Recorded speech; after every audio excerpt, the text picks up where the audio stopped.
I go an empty-handed? Must I meet my Savior soon? Not one soul will wish to greet him. Must I empty-handed go? Father in heaven, I pray, you, the God of missions, that you will open our mouths and speak to your people through us, anointing your word, anointing your servants.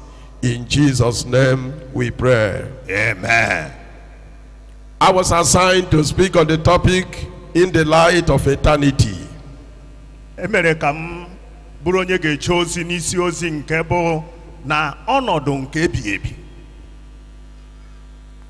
the light of eternity.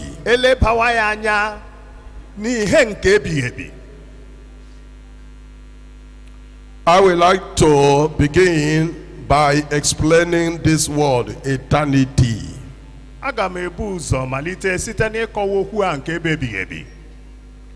According to Oxford Advanced Learners Dictionary, International Students Edition, eternity means time without end. Oxford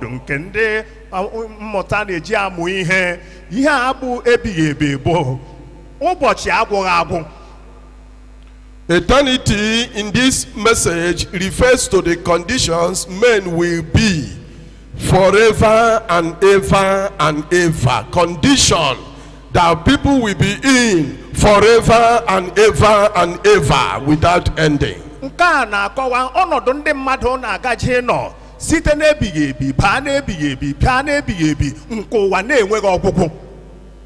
There are two sides to eternity. One side is eternity with God in his kingdom forever and ever and ever.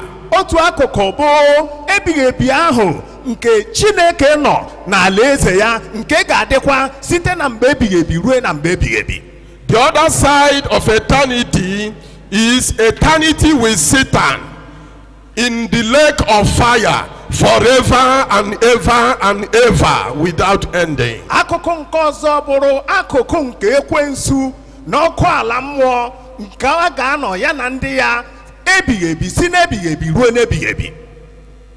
Whichever side of eternity one goes depends on the person's choice.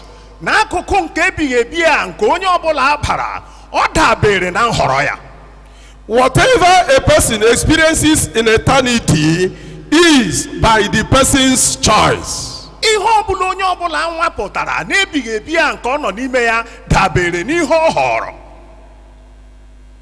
Having said this, I want to look at the scripture to establish the reality of eternity. In other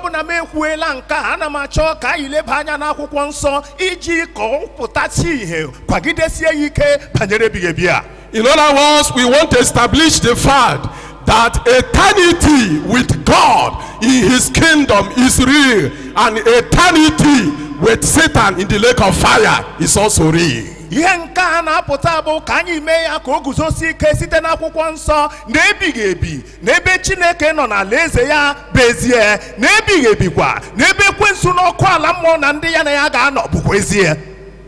Where we read in the book of Daniel, we see the reality of eternity established.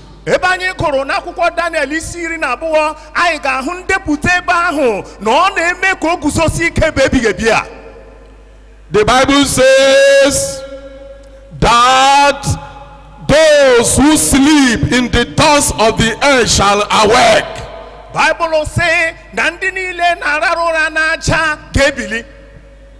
That is to say, there is going to be resurrection of the just and unjust. n'ụzọ ọzọ nke a na-akọwapụta na a ga-enwe mbilite n'ọnwụ nye ndị ezi omume na ndị ajọ omume. There shall be resurrection of the saints and the wicked. A ga-enwe mbili n'ọnwụ nke ndị nsọ na nke ndị ajọ omume. And the Bible says, as they will resurrect, some will enter into life forever and ever and ever.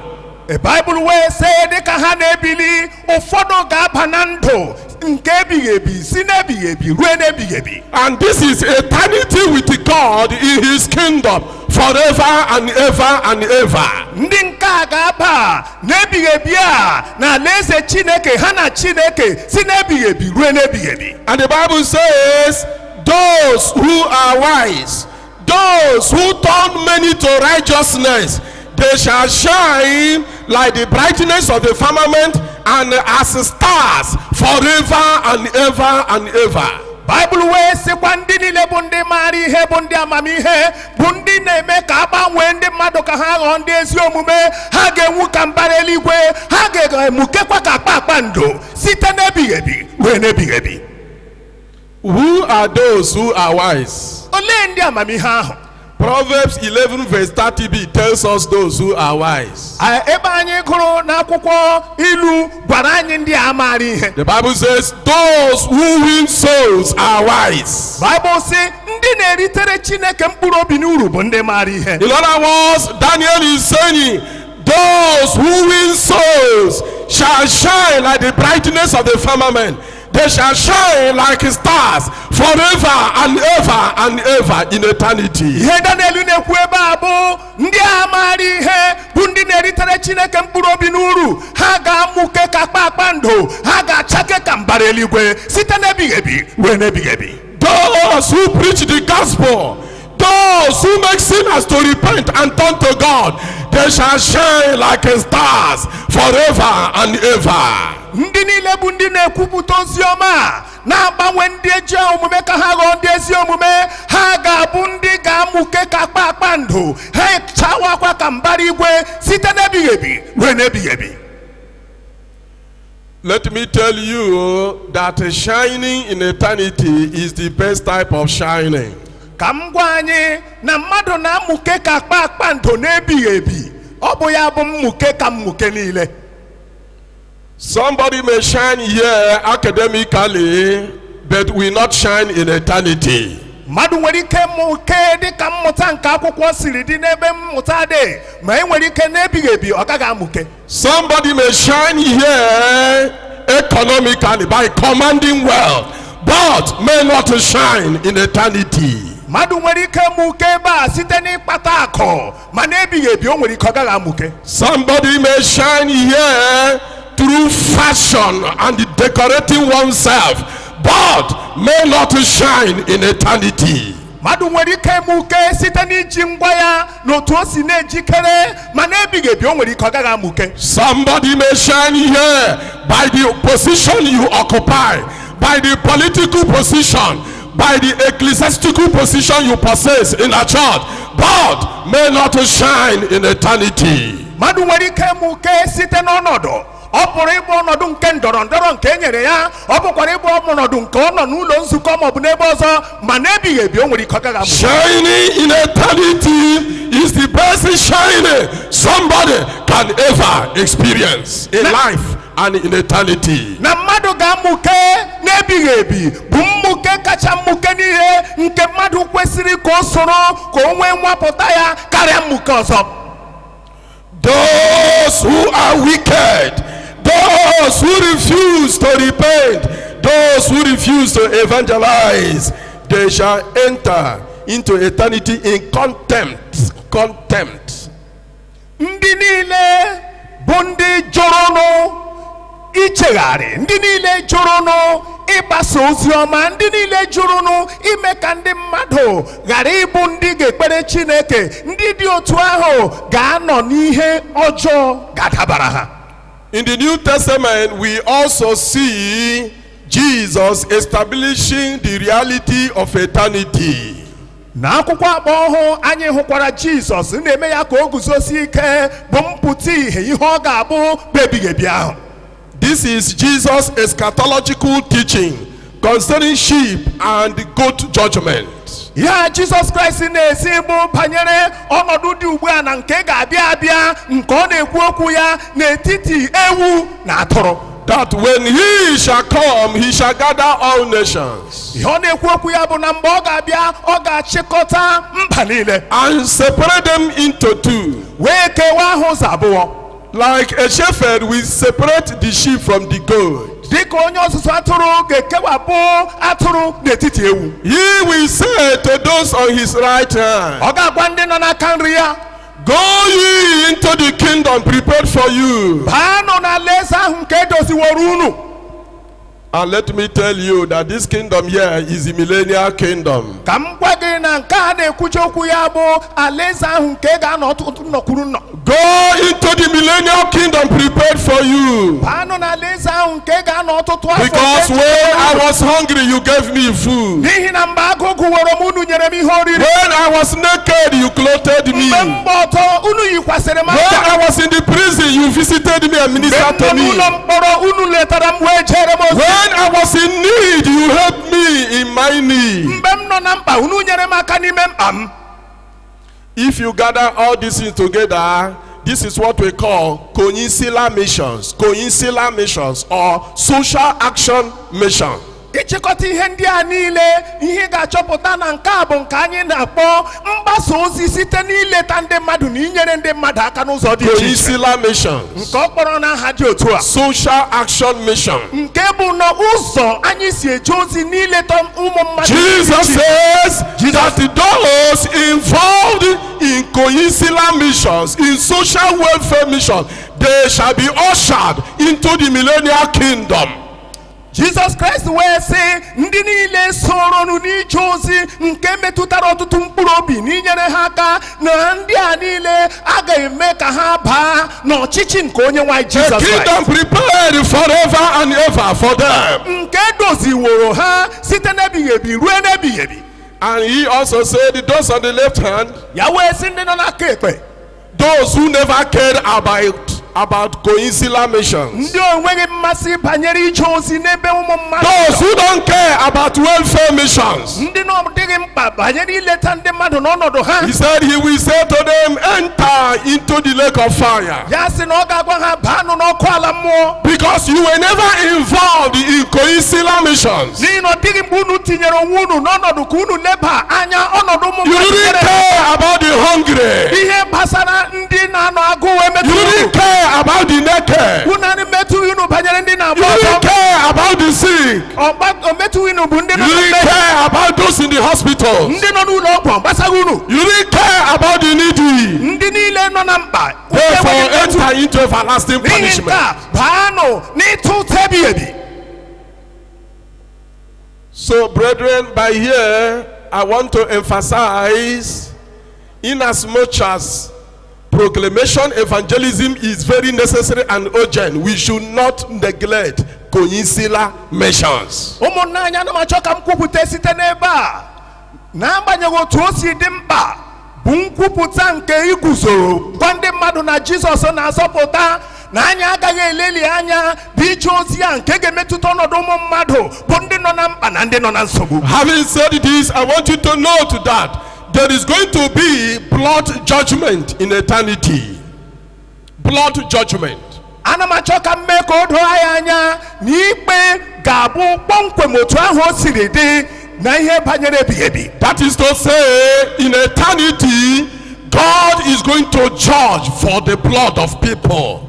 Ihe m na-ekwuji okwu ya bụ a ga-enwe ikpe ọbara nke pụtara na n'ebighị ebi ahụ na Chineke na-agaji ikpe n'ihi ụmụ mmadụ.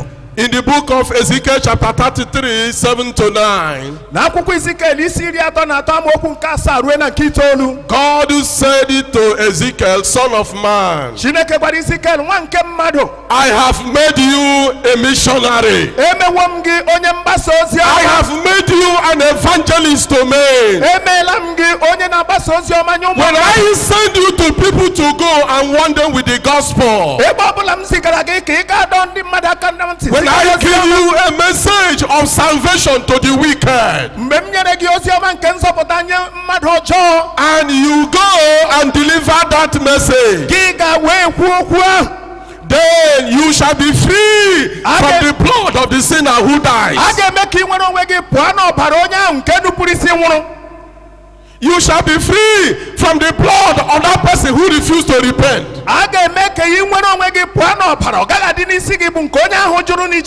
On the other hand, when I send you to go and preach, and you refuse to go, that sinner will die, and you shall be held accountable for his blood. You shall be guilty of his blood. When you gather these scriptures together, we establish two things.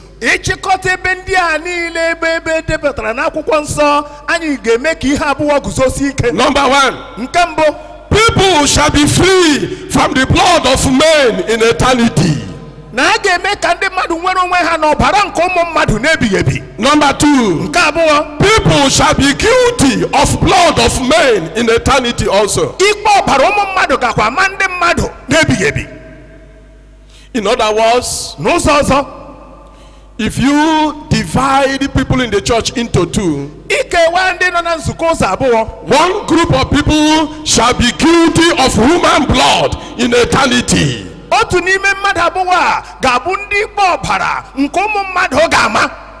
The other people shall be free from the blood of men in eternity.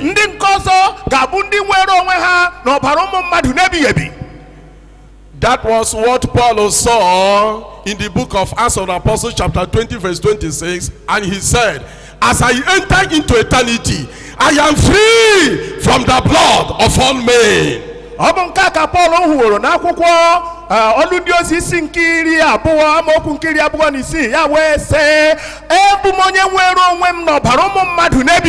I want you to record it today. As I enter into eternity, I am free from the blood of all men.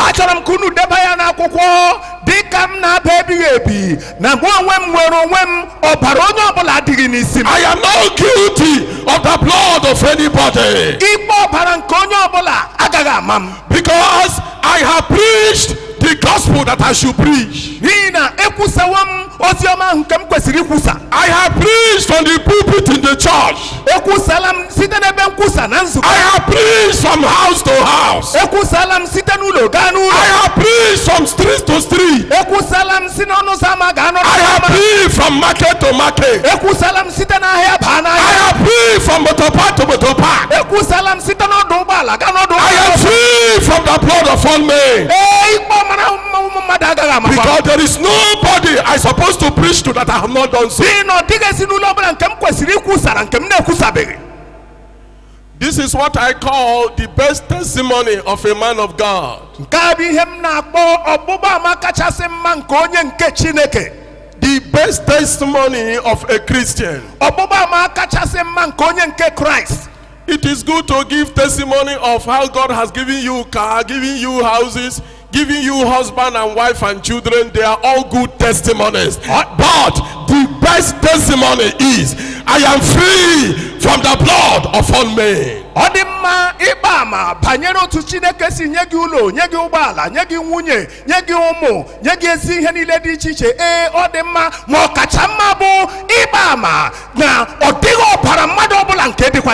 Can we say that we are free from the blood of people living in the city of Aba?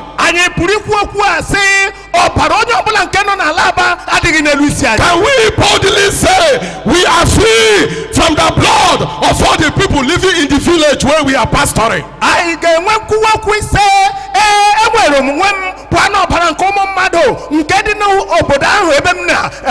Brother, sister, can can you say, I am free from the blood of all the people living in my street, because there is nobody who has not heard my voice? Can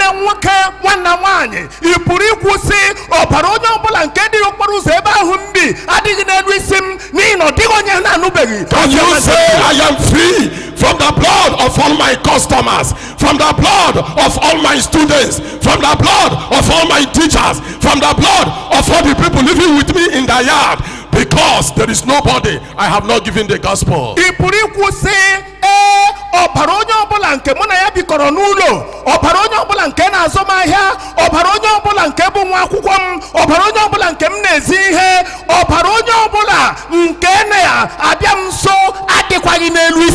Eternity is coming. Eternity is here.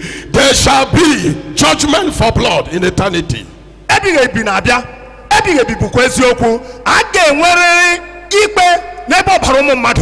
And do you know, if I become guilty of human blood when I enter into eternity, that is the greatest guilt and the greatest indebtedness.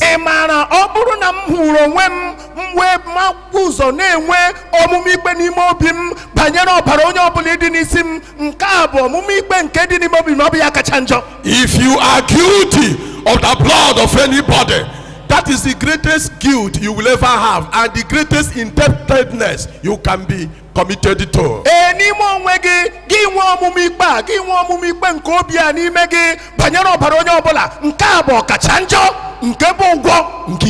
That means even if you are in heaven, in the presence of God, enjoying eternity in heaven,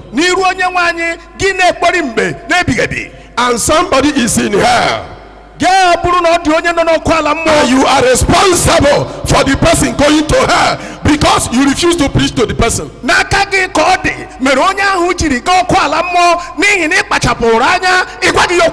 when the person cries in hell, when the person cries in the agony of hell,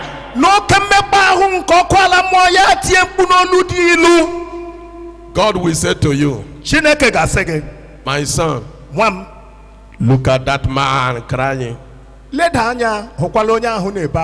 You are responsible for his being there because you refused to preach to him.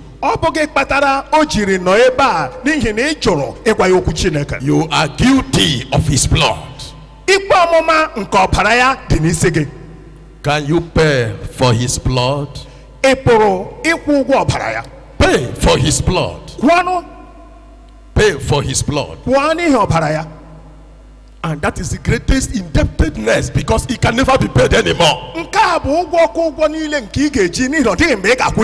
Therefore, people of God, we should evangelize people now because of the reality of blood judgment in eternity.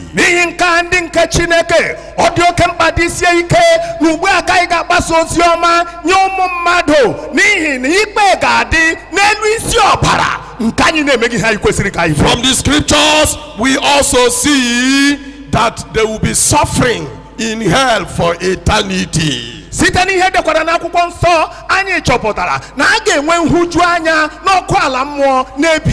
Luke chapter 13 verse 5, Jesus said, unless you repent, you will likewise perish. And that is perishing in eternity in hell. Therefore, the unrepentant sinner shall suffer in hell forever and ever.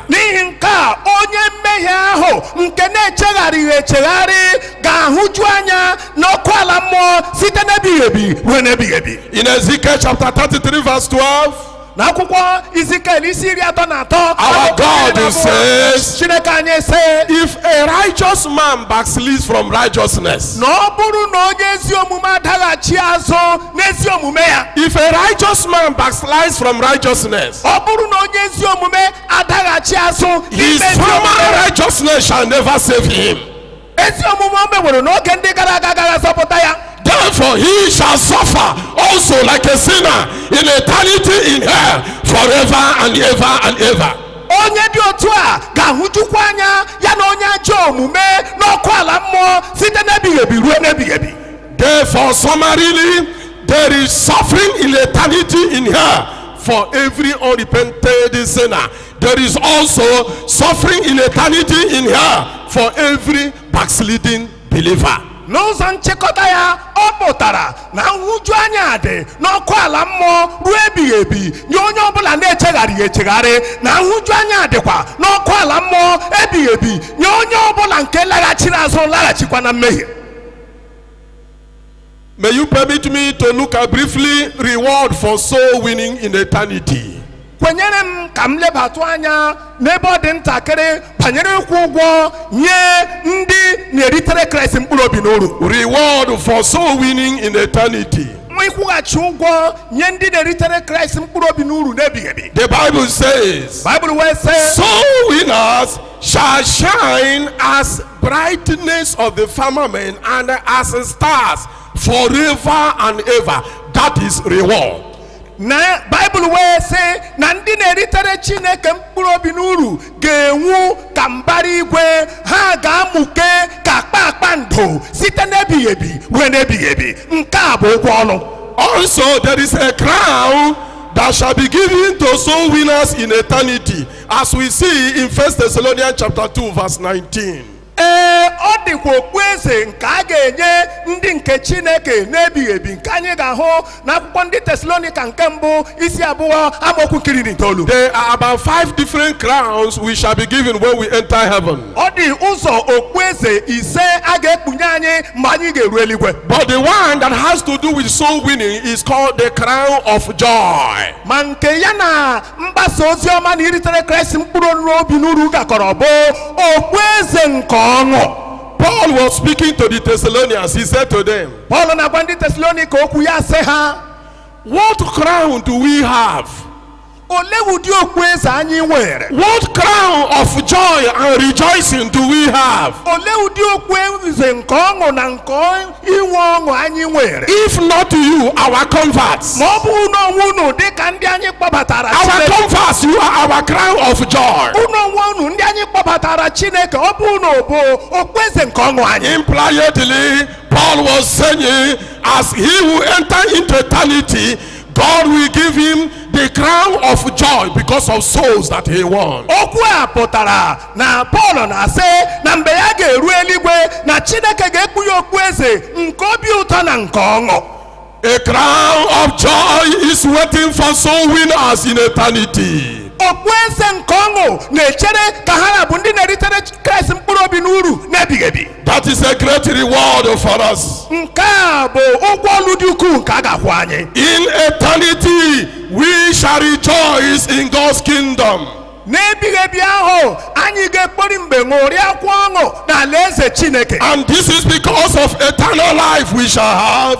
Nke a bụ n'ihi ndụ ebighị ebi nke anyị ga-enwe. And all the rewards that we shall receive. N'ụgwọ ọlụ dị iche iche nke anyị ga-anata. And also being free from the blood of all men. Ụzọ ọzọkwa na anyị ga-abụ ndị ọbara onye ọbụla na-agaghị adị n'isi ha. These are the things that will make us to rejoice in eternity. Ọ bụ nke a ga-eme ka anyị ṅụrịa ọṅụ kporiekwa mgbe n'ebighị ebi. Everlasting life. Ndụ ebighị ebi. All the rewards received. Ụgwọ ọlụ niile anyị natara. And being free from the blood of all men. Na anyị nwere onwe anyị ruo na ọ dịghị onye ọbara ya dị n'isi anyị. Therefore we should labor today, there is day. Ọ bụ nke a kpatara anyị ga-eji lụsie ọlụ ike ụta ụbọchị ka And anyị. win souls unto God. Wee si otu a ritere Kraịst mkpụrụ obi n'uru. And be free from the blood of all men. Wee nwere onwe anyị pụọ n'ọbara onye ọbụla dị n'elu isi anyị. Let me quickly touch the last point. Ka m ga-akwụ ọsịsọ n'ebe ije ozi nke ikpeazụ m. Commitment to missions. God's mandate to believers in the light of eternity. Nyechasị onwe n'ozi a nke bụ ihe Chineke na-achọ n'aka anyị n'ihi ebighị ebi. I want you to note that God the Father is a missionary who has missions as his soul heartbeat. Ana m achọ ka m mee ka anyị mara na Chineke bụ onye mgbasa ozi, onye nwere ije ozi a dị ka ihe na-eti ya n'obi kpim kpim kpim. Jesus is a missionary who had missions as his own mission on earth. Jesus Christ bụkwa onye mgbasa ozi na onye na-eje ozi, onye nwere ụwa dịka ebe ọ bịara n'ije ozi ya. He said his food was to do the will of him that sent him and to finish his work, and that work is missionary work. Ya wee sị n'ihe oriri mbụ ime ihe onye kpatara m siri kpata m, ọ dịkwana ihe ọzọ si kpata m ma bụ ka m jezuo ozi ya, ọ dịghị ihe ọzọ ozi ya bụ ma ọ bụghị ozi nke ịgbasa iri. The Holy Spirit is a missionary who empowers Christians for missionary enterprise and convincing us to accept missionary message. Mmụọ nsọ bụ onye mgbasa ozi ọma, onye nọkwa n'ọlụ ya ime ka ụmụ Chineke bụrụ ndị nwere mmụọ nke ịgbasa ozi ọma, na ọkwa n'ọlụ ya ime ka ndị a na-agwa okwu Chineke bụrụ ndị a ga-eme ka ha nwee owuwe anya nke okwu Chineke a wee chegharịa. That is why the Bible says, you shall receive power when the Holy Ghost comes on you, and you shall become my witnesses. You shall become evangelists. You shall become missionaries. From Jerusalem to Judea, Judea to Samaria, Samaria to the ends of the earth. Ọ bụ nke a mere Baịbụl jiri kwuo okwu n'akwụkwọ ndị osisi mgbe amaokwu 8 ya sị, unu ga-anata ike mgbe mmụọ nsọ bịakwasịworo unu, na unu ga-abụ ndị ama m. Ndị ama ga-amalite na Jerusalem, ọ ga-eru na Judea, ọ ga-erukwa na Samaria, ọ ga-erukwa n'ebe niile ụwa sọtọrọ. The essence of Holy Ghost baptism is for the work of evangelism, is for the work of missions. Ihe jiri nye mmụọ nsọ bụ ka eme ka mgbasa ozi a gaa nke ọma, ọ bụkwa ka eme ka ndị na-amaghị Kraịst wee mara ya. The Bible is a missionary book. In fact, missions is the central and the unifying theme of the Bible. Take away missions from the Bible becomes a book without a purpose. Baịbụl nsọ a bụ akwụkwọ ozi nke eji agbasa ozi. Ọ bụrụ na ile anya ihe jikọtara isi ihe niile edere n'ime ya bụ mgbasa ozi ọma, iwepụ ihe ọbụla banyere mgbasa ozi ọma, ọ ga-abụzi akwụkwọ efu. The church is a divine missionary institution for missions. As fire exists by burning, so also the church exists by missionizing. Nzukọ dịka anyị maara ya bụ ebe wupụtara iche dịka ebe a ga-esite n'aka ha nwee mgbasa ozi ọma, dịka unu maara na ọkụ anaghị enwu ma ọ bụrụ na ọ naghị enwupụta, na ozi agakwaghị aga ma ọ bụrụ na nzukọ enyeghị ike. The world is a hungry missionary field. The world is a hungry missionary field begging for missionary enterprise. Ụwa bụ ọgbọ ebe agụ nke ka ejere ha ozi na-agụ, ndị na-arịọ arịrịọ na-asị bịanụ nụ jere anyị ozi. If all these things I have said are true, then I want to draw an inference. Ọ bụrụ na ihe ndị a niile m na-ekwu bụ eziokwu, achọrọ m ka m kachie ya ka anyị ghọta ya otu a. This is my inference. Nke a bụ otu m chọrọ ka aghọta ya. Any Christian, onye nke Kraịst ọbụla, any church leader, onye ndu nke ije ozi nke Kraịst not ọbụla, committed to missions and evangelism, nke na-enyechasịghị onwe ya na mgbasa ozi na ozi a, is odd, ọ pụrụ iche, strange, ọ soghị ibe ya, estranging, ọ na-akpafu akpafu, playing church, ọ na-eji chọọchị egwu egwu, and therefore is not prepared for eternity. onye dị otu ejikere n'ihe ebighị ebi. Any local church, Nzukọ ọbụla, any section, ọbụla, any district or national church district ọbụla ma ọ bụ ozuzu oke nke ije that ozi is ahụ, not committed to missions nke na-enyechasịghị ozi onwe ya na mgbasa ozi a, is a social club which is not prepared for eternity. ha bụ mbịakọrịta ebe ndị mmadụ na-abịakọrịta ka egboo ka ha kporie mgbe nke na-ejikere n'ihe ebighị ebi. Therefore Jesus says, n'ịka Jizọs, go and make disciples of all nations. gaanụ mee ka mba niile bụrụ ndị na-eso ụzọ m. Go and make disciples of all nations. gaanụ mee ka mba niile bụrụ ndị na-eso ụzọ m. Go to the city. gaanụ ime Go obodo, outside the city. pụọ na ezi, Go to different nations. gaanụ obodo dị iche iche, Make disciples. mee ka mba niile. The same Jesus said, Ọ bụkwa otu Jizọs asịrị, lift up your eyes. welie n'anya unu elu, Epairo, lift up your eyes.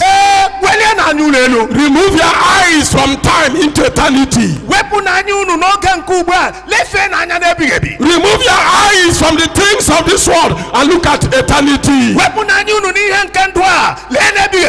same Jesus said, as my Father sent me, so I am sending you. He sent me as a missionary. He sent me as an evangelist. He sent me as a soul winner. I am sending you the same way. Brethren, this is our chance. This is our chance. In Psalm 68 verse 31, that place says, envoys shall come from Egypt. Envoys, messengers shall come. Envoys shall come from Egypt. That Egypt today represents Africa. By the time the book of Psalms was written, Africa was not known as Africa. If they want to refer to people from the continent of Africa, they will say Egypt or Kush. Mgbe edere Bible a enwebeghị njikọta ya dịka Africa n'oge ahụ, mgbe Bible na-akwana chọka okwu ihe banyere ndị mbisi ojii, ọ na-akpọ ha ndị Egypt maọkwanụ ndị Kush. This is the time of Africans and the people of the third world countries like Asian countries. Ugbu a bụ oge nke ndị mbisi ojii maọbụ ndị na-akpọ ndị ụwa nke atọ, ndị dịka ndị Asia na ndị ọzọ. From 1st century to 18th century, it was the turn of Europe. They didn't fail God. Na nkiri na asaa na nkiri na asatọ ọ bụ oke nke ndị Europe. From 19th century to the later part of 20th century, it was the turn of America. They didn't fail God. Na nkiri na itoolu na nkiri abụọ ọ bụ oge nke America ha agọnarịrị Chineke. From the later part of the 20th century to this 21st century, it became the turn of Africa and the other third world countries of Asia. Na nkwụsị nke nkiri abụọ bata na nkiri abụọ n'otu a, ọ bụ oge nke ndị mbisi ojii na ndị ụfọdụ nọ n'obodo Asia. That was what the psalmist saw into the future. Ọ bụ nke a ka onye dere abụọma hụrụ n'ihu. When missionaries shall come from Africa, when missionaries shall come from Nigeria, when missionaries shall come from Igbo land, when missionaries shall come from Assemblies of God about district, and he announced, messengers shall come from Africa. Africa shall surrender herself to God. I therefore tell us today, it is our time. This is our chance. Pastors, wake up. Members, wake up. Deacons and deaconesses, leaders of the church, shall we wake up and do the work of mission and do the work of evangelism? This is our time. This is our time. Therefore, we must go before we become a social club. Before God scatters us, as we rise and go for missions, may God bless us in Jesus' name.